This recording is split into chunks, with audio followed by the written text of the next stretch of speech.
Bismillahirrahmanirrahim. Assalamualaikum warahmatullahi wabarakatuh. Terima kasih atas kesempatan yang telah diberikan. Perkenalkan, nama saya Rahel Dwi Maharani dengan nomor Stanbook 22579-011 dari Program Studi Perdagangan Internasional. Pada video kali ini saya akan membawakan materi mengenai strategi penanganan kendala cuaca dalam pengiriman logistik di Indonesia. Baik, untuk materi yang pertama yaitu apa sih itu kendala cuaca. Jadi kendala cuaca adalah hambatan yang disebabkan oleh kondisi cuaca buruk seperti banjir, kekeringan, angin kencang, salju, es, suhu ekstrim, dan kabut. Banjir dan kekeringan dapat merusak infrastruktur dan mempengaruhi pertanian serta pasokan air. Sementara angin kencang dapat menyebabkan kerusakan dan bangunan dan gangguan transportasi. Sedangkan pada salju dan es mengganggu transportasi dan merusak infrastruktur, serta suhu ekstrim berdampak pada kesehatan hewan dan konsumsi energi. Cuaca ekstrim lainnya seperti badai, topan, dan tornado juga menimbulkan kerusakan besar dan risiko bagi kehidupan.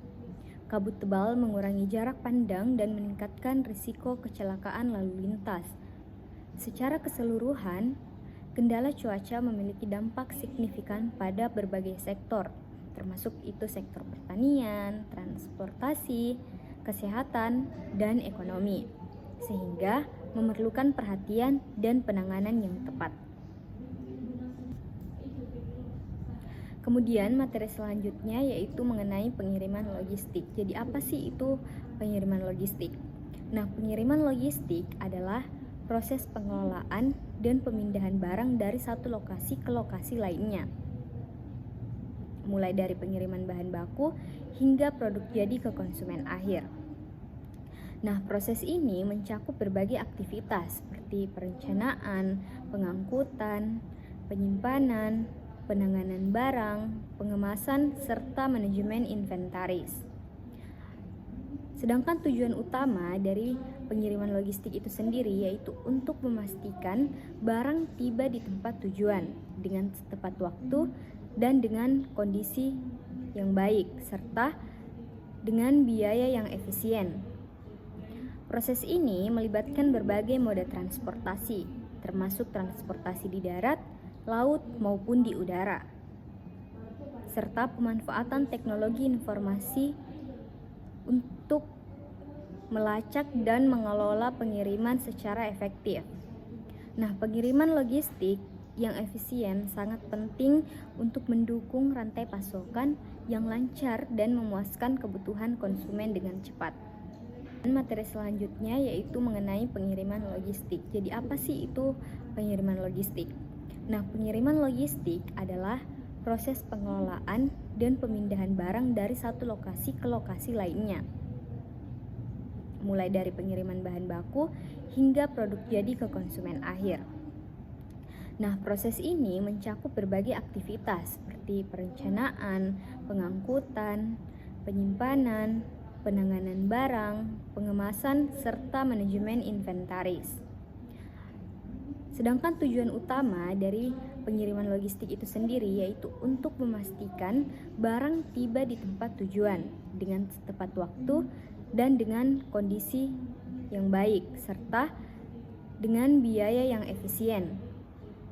Proses ini melibatkan berbagai moda transportasi, termasuk transportasi di darat, laut, maupun di udara, serta pemanfaatan teknologi informasi untuk melacak dan mengelola pengiriman secara efektif.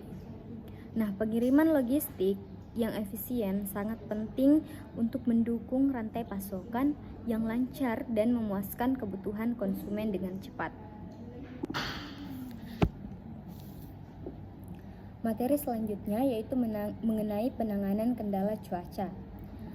Penanganan kendala cuaca melibatkan berbagai upaya yang terintegrasi untuk mengurangi dampak buruk dari kondisi cuaca yang ekstrim. Adapun langkah pertama adalah dengan perencanaan dan pembangunan infrastruktur yang tahan terhadap bencana, seperti adanya bendungan, saluran drainase, dan bangunan tahan gempa atau angin.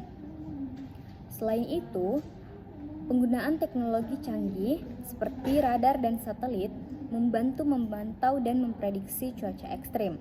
Sementara, sistem peringatan dini memberikan informasi yang cepat dan akurat kepada masyarakat untuk tindakan pencegahan akibat dari adanya kendala cuaca.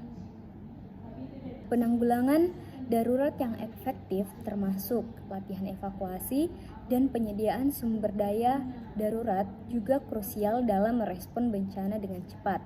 Edukasi dan peningkatan kesadaran masyarakat tentang risiko cuaca serta tindakan mitigasi penting untuk meminimalkan kerusakan. Terakhir, kebijakan dan regulasi yang mendukung, seperti zonasi wilayah rawan bencana dan standar bangunan yang lebih ketat, juga diperlukan untuk memperkuat ketahanan terhadap cuaca yang ekstrim. Kemudian, materi selanjutnya yaitu strategi penanganan kendala cuaca dalam pengiriman logistik di Indonesia. Nah, strategi penanganan kendala cuaca dalam pengiriman logistik di Indonesia melibatkan berbagai langkah untuk memastikan kelancaran distribusi barang meskipun menghadapi kondisi cuaca ekstrim. Nah, adapun beberapa poin yang saya angkat mengenai strategi yang dapat diterapkan. Yang pertama itu ada pemanfaatan teknologi, di mana menggunakan teknologi pelacakan dan prediksi cuaca untuk merencanakan rute pengiriman yang aman dan efisien, seperti sistem GPS dan perangkat lunak manajemen transportasi dapat membantu menghindari daerah rawan banjir, longsor, atau badai. Kemudian, materi selanjutnya yaitu strategi penanganan kendala cuaca dalam pengiriman logistik di Indonesia. Nah, strategi penanganan kendala cuaca dalam pengiriman logistik di Indonesia melibatkan berbagai langkah untuk memastikan kelancaran distribusi barang meskipun menghadapi kondisi cuaca ekstrim.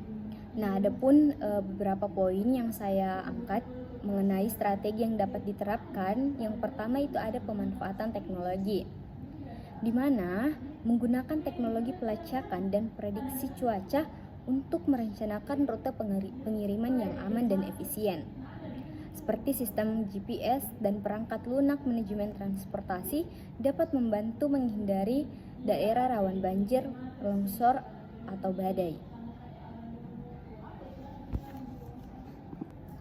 Kemudian strategi yang kedua yaitu infrastruktur tahan cuaca, yaitu dengan meningkatkan kualitas infrastruktur transportasi seperti jalan, jembatan, pelabuhan, dan bandara agar lebih tahan terhadap cuaca ekstrim.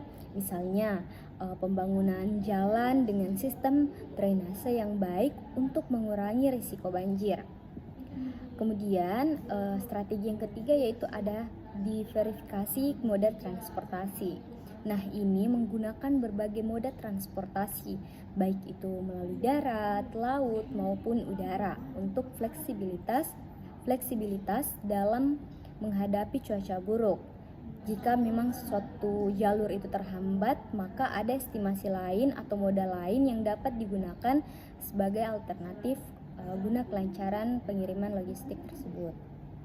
Kemudian poin yang keempat itu ada stok barang di lokasi strategis. Nah, menyimpan barang di gudang-gudang yang tersebar di berbagai lokasi strategis untuk mengurangi ketergantungan pada pengiriman jarak jauh. Dengan demikian, barang dapat didistribusikan lebih cepat dan efisien saat terjadi gangguan cuaca. Selanjutnya, strategi yang kelima yaitu pelatihan dan kesadaran. Memberikan pelatihan kepada karyawan logistik tentang penanganan situasi darurat akibat cuaca ekstrim serta meningkatkan kesadaran akan pentingnya keselamatan selama proses pengiriman. Kemudian, strategi yang keenam yaitu asuransi dan manajemen resiko. Nah, hal ini menggunakan asuransi untuk melindungi barang dan aset perusahaan dari kerugian akibat cuaca yang ekstrim. Nah, manajemen resiko yang baik juga mencakup identifikasi dan mitigasi risiko cuaca sebelum pengiriman. Kemudian strategi selanjutnya yaitu penggunaan kendaraan tahan cuaca. Nah, menggunakan kendaraan yang dirancang untuk beroperasi dalam kondisi cuaca ekstrim seperti truk dengan bahan khusus untuk medan licin atau kendaraan amfibi untuk wilayah yang rawan banjir. Baik, itulah tadi materi yang dapat saya sampaikan. Apabila ada kesalahan informasi atau kesalahan kata, saya memohon maaf, dan semoga apa yang saya sampaikan bisa bermanfaat bagi teman-teman sekalian. Wabillahi taufiq wal hidayah. Wassalamualaikum warahmatullahi wabarakatuh.